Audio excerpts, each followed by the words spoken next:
J'aimerais pour commencer remercier très sincèrement Leur Majesté, le roi et la reine de Thaïlande, de nous accepter aujourd'hui dans leur propriété du Flonzalais.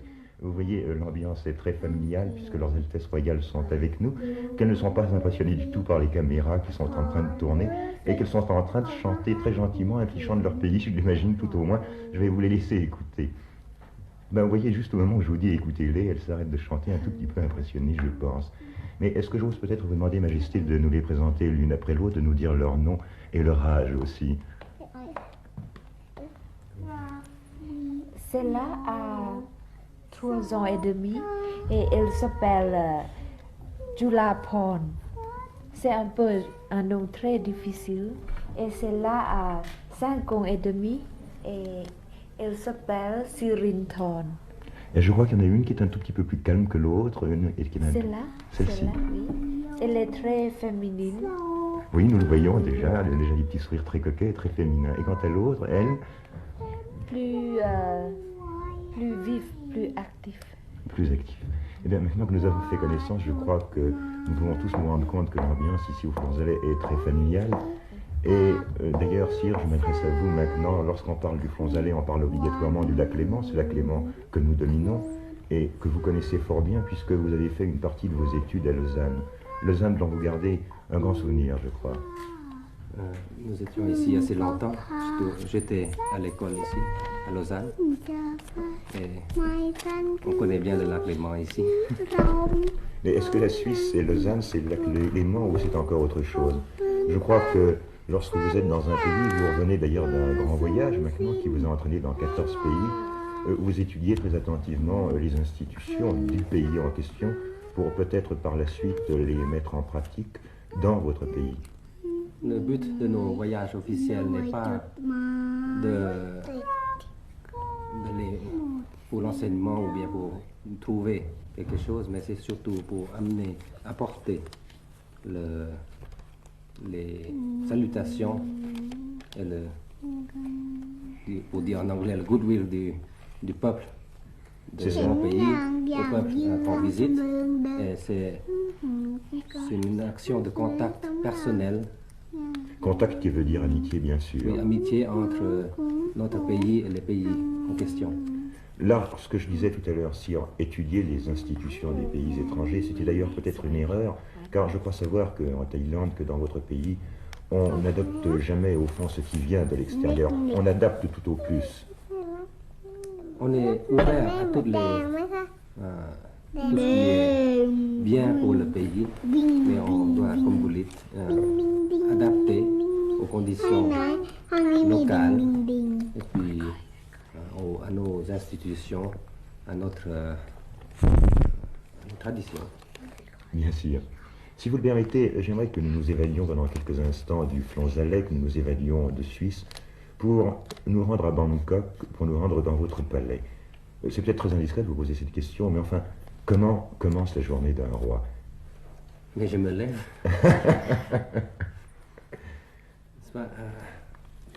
Pour dire une journée qui est typique, c'est difficile de vous la décrire parce que chaque journée est différente. J'ai un principe de ne pas tomber dans la routine et c'est toujours un peu différent tous les jours. J'imagine tout de même que pour vous, votre métier de roi vous demande d'assister très régulièrement à ce que nous appelons ici le Conseil des ministres. Or, Conseil des ministres, c'est vous préoccuper principalement, je le sais, du sort de votre peuple. Non, le Conseil des ministres se réunit sous le Premier ministre. Je n'y assiste pas. Mais si je veux rencontrer certains ministres, il faut l'inviter à venir, ou bien plusieurs ministres en même temps, pour certaines questions. Quelles sont vos grandes préoccupations concernant par exemple la santé publique en Thaïlande? Car je crois savoir que justement la santé publique, c'est un des problèmes que vous vous efforcez de résoudre le mieux possible. La santé publique est un problème mondial, et parce que tous les gouvernements qui sont bons doivent s'occuper du bien-être du peuple, du pays. Et nous avons toujours fait, depuis bien des années, une campagne pour la santé publique, pour que le peuple puisse comprendre comment vivre. Oui, vous parlez du peuple qui est heureux. Et il est une chose remarquable d'ailleurs lorsqu'on parle de Thaïlande, c'est que lorsqu'on traduit ce mot de Thaïlande, on sait que cela veut dire terre libre, je ne me trompe pas, n'est-ce pas? Lorsqu'on parle de Bangkok, on parle de cité des anges, ce qui montre vraiment que votre pays est un pays heureux. Je crois probablement le plus heureux du sud-est asiatique. Comment l'expliquez-vous alors que vous êtes entouré au fond par des pays en agitation politique perpétuelle? C'est parce que nous gardons nos traditions, nous essayons de les consolider même, pour que le peuple puisse avoir quelque chose à quoi s'en tenir. Et nous avons aussi la religion qui est très ancrée dans le peuple. Oui, je crois savoir que la religion est une chose primordiale en Thaïlande. Et lorsque vous en parlez toujours avec une grande foi. Parce que je crois que c'est véritablement l'important, n'est-ce pas, dans votre pays. C'est très important parce que nous devons avoir un refuge pour pouvoir vivre, n'est-ce pas? Avoir un idéal et un moyen de vivre, une manière de vivre. Les grandes cérémonies religieuses, il y en a une chaque mois en tous les cas. Cela dépend de la saison. Et d'ailleurs, nos cérémonies religieuses proprement dites ne sont pas très luxueuses parce que la religion bouddhique n'a pas tellement de rites.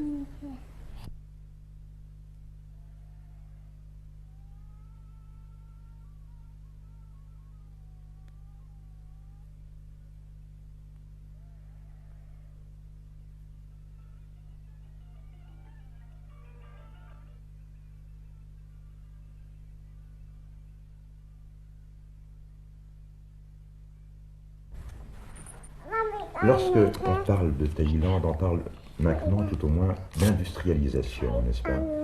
Quels sont les projets que vous avez concernant l'industrialisation de votre pays? Si je vous pose toutes ces questions maintenant, c'est que nous évoquions tout à l'heure ce Conseil des ministres auquel vous n'assistez pas d'ailleurs, mais que nous évoquions au fond les problèmes sérieux qui sont les vôtres. Après, tout à l'heure, si vous le permettez, nous verrons l'autre côté de votre existence. Notre pays, jusqu'à un certain temps, est un pays surtout agricole. Et maintenant, il est encore agricole. Mais avec l'avancement de la vie, donc du coût de la vie s'augmente et puis que les gens veulent un peu plus de luxe, alors il faut beaucoup plus de revient. Et l'agriculture ne peut pas apporter tant de bénéfices si rapidement. L'industrie est la seule solution. C'est pour ça que nous devons nous diriger vers l'industrie qui est très faisable chez nous. Mais lorsque vous parlez d'industrie, vous faites allusion à quoi? À la soie ou y a-t-il d'autres choses encore? Il y a déjà la soie depuis assez longtemps, mais plutôt du niveau artisanal. Mais d'autres industries, plutôt de l'industrie légère d'abord. Nous allons parler de problèmes sérieux aussi. J'aimerais maintenant que vous nous montriez qu'un roi est aussi un homme et qu'il y a certains moments dans son existence où il veut se délasser, il veut avoir des loisirs. Quels sont vos loisirs? Il y a les sports, la musique. Les sports, quels sports pratiquez-vous? À Bangkok, je pratique le badminton, la nage, aussi quelquefois le ski nautique dans la mer. On peut pratiquer le ski nautique à Bangkok, bien sûr. C'est très en vogue et chez nous, je crois que les gens aiment beaucoup ça parce que c'est pratique. Et en dehors du ski nautique, y a-t-il d'autres sports que l'on pratique? Ici, je ne fais plus allusion même aux sports que vous pratiquez, mais que le peuple thaïlandais aime à pratiquer. Y a-t-il un sport national là-bas? Il y a plusieurs sports. Le sport, le cerf-volant, vous allez peut-être sourire, mais le cerf-volant est un sport. Comment est-ce que ça se passe? Il y a deux camps avec deux sortes de cerfs-volants et ils font la bataille pour descendre l'autre. Alors c'est celui qui monte le plus haut qui a gagné? Non, c'est pas celui qui monte le plus haut, c'est celui qui amène celui qui a l'autre descendu.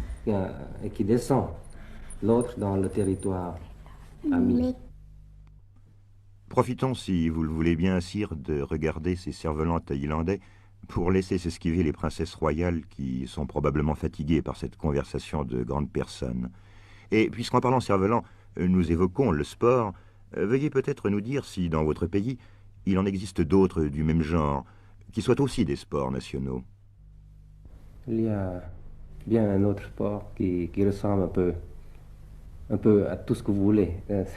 C'est-à-dire C'est-à-dire, ça peut devenir un volleyball ou bien juste un jeu d'adresse. C'est le takraw. On joue avec une balle de rotin de cette grandeur environ. Et on emploie tout excepté les mains pour l'envoyer à l'autre. Ça se joue à plusieurs personnes. Alors avec le pied, avec la pied, tête, enfin avec ce qu'on veut, mais interdit d'y mettre la main. Interdit de l'attraper avec la main. Donc on peut jouer comme un volleyball ou bien un petit peu comme le tennis, avec plusieurs personnes d'un côté et de l'autre, et on se l'envoie par-dessus le filet. Y a-t-il des compétitions interclubs qui sont organisées? On commence, oui, maintenant. D'après ce que vous êtes en train de nous dire, le Thaïlandais est très souriant et aime beaucoup s'amuser. Ils aiment s'amuser parce que c'est bien de s'amuser et de faire des sports, mais ils travaillent aussi. Oui, je le sais. Si nous parlions de vos distractions, et nous avons été amenés à parler du sport d'une façon plus générale, mais j'aimerais malgré tout que nous en revenions à vos distractions. Vous parliez de musique tout à l'heure. Or, nous savons que pour vous, la musique, ce n'est pas seulement en jouer, mais que c'est aussi en composer. Depuis quand est-ce que vous vous êtes intéressé à cet art? De composer ou de jouer? Ben, je pense de jouer pour commencer. De jouer, j'ai commencé quand j'avais à peu près 15 ans à jouer. Et de quel instrument jouiez-vous à 15 ans? J'ai commencé à apprendre le saxophone. Et après, j'ai essayé un peu tous les autres instruments par curiosité. Et vous en êtes venu tout doucement à la composition? La composition parce qu'il y a un ami, un cousin, qui composait lui. Et il ne savait pas une note de musique, mais il composait des chansons. Alors il m'a demandé pourquoi est-ce que vous ne composez pas aussi. Alors j'ai essayé et c'est assez intéressant. Quelle était la première mélodie que vous composiez? Car il y en a eu beaucoup, je sais, mais la toute première, vous vous en souvenez? La première mélodie n'est jamais sortie parce que c'était quelque chose qui n'allait pas. Mais les autres, elles, sont sorties, c'est-à-dire ont été diffusées dans le monde entier. Et ensuite, la deuxième mélodie que j'ai composée, j'ai donné à ce cousin à faire les paroles. Et puis, c'est sorti un bal de charité à Bangkok. Et comment s'appelait cette mélodie? En anglais, c'est Love as Sundown. Je crois que lorsque vous prononcez ce titre, immédiatement des sourires se dessinent chez les personnes qui sont en train de vous regarder, parce que ce sont des titres qui sont devenus des titres connus. Je pense entre autres à Wen, dont vous êtes le compositeur, je crois, à Alexandra, et à d'autres. Et il y en a beaucoup comme ça. Vous composez souvent dans la journée ou dans le mois? Y a-t-il des moments qui sont réservés à la composition? Non, ce n'est pas... C'est l'inspiration qui vous guide. Ce n'est pas à des moments fixés. Et comme je vous l'ai dit, ma journée n'est jamais fixée presque. Parce que, surtout, le travail des rois, c'est un petit peu 24 jours par jour, parce que n'importe quand on est roi. Vous parlez du travail d'un roi, sire. Est-ce que c'est un travail qu'on exécute quelquefois avec difficulté parce qu'on se sent seul? Parce que, bien sûr, lorsqu'on parle de travail, lorsqu'on parle de métier, il y a peu de rois sur Terre et il y a peut-être un petit sentiment de solitude quelquefois qui vous étreint, non? Enfin, c'est un métier, oui, comme vous dites.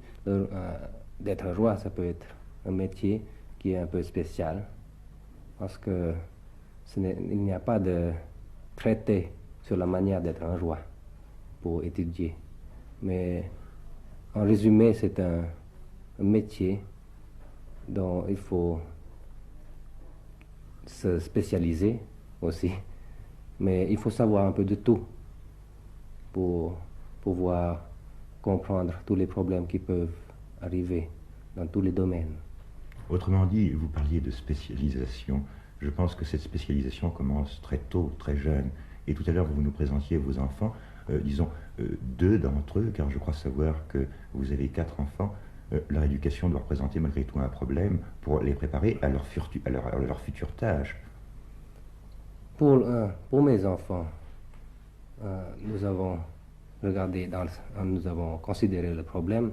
C'est un grand problème parce qu'ils doivent en même temps être des enfants ordinaires, c'est-à-dire qu'ils soient heureux, qu'ils soient souriants et qu'ils s'amusent, et qu'ils aillent à l'école, apprennent leurs leçons. Et à part ça, il y a encore leur position de prince, et même dans des pays les plus démocratiques comme la Suisse, le mot de prince ou de roi a un charme assez particulier et assez spécial. On ne les considère pas comme des êtres humains ordinaires.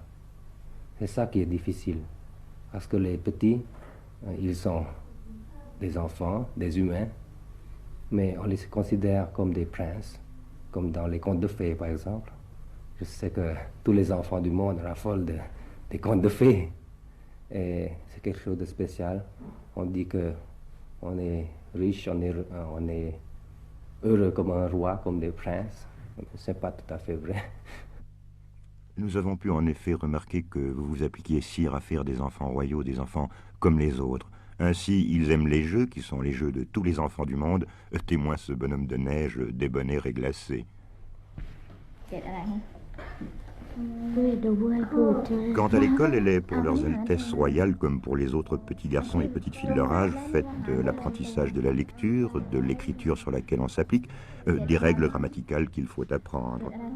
Leurs altesses, je ne les présenterai pas, leur nom est un peu difficile à prononcer pour un Européen, ont l'air d'ailleurs, si on en juge d'après ces images, d'être des élèves très consciencieux.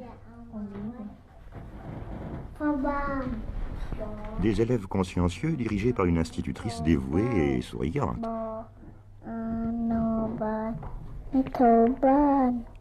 Pour nos écoliers suisses, il y aurait peut-être quelques difficultés à parcourir cet abécédaire, mais la petite princesse Serindorn, malgré la présence de notre caméraman, a l'air d'être tout à fait à l'aise au milieu de ces caractères compliqués. Sire, nous voyons maintenant le prince héritier. Il a des réactions d'enfant de son âge. Mais pensez-vous qu'il soit déjà conscient de ses futures responsabilités, celles qui font de lui un roi?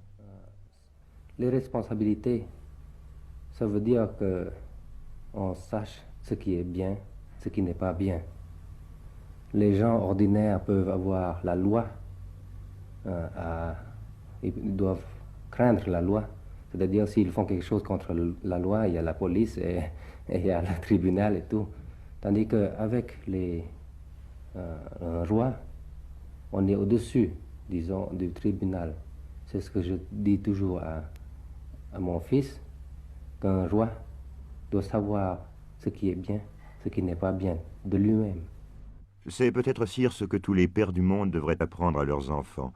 Et c'est sur cette dernière impression que nous aimerions vous laisser, en vous remerciant d'une part pour votre accueil si spontané, et en vous souhaitant d'autre part un bon voyage de retour en votre pays, puisque c'est demain que vous vous envolez pour la Thaïlande. Puissiez-vous lui garder encore longtemps son nom de terre libre et de cité des anges.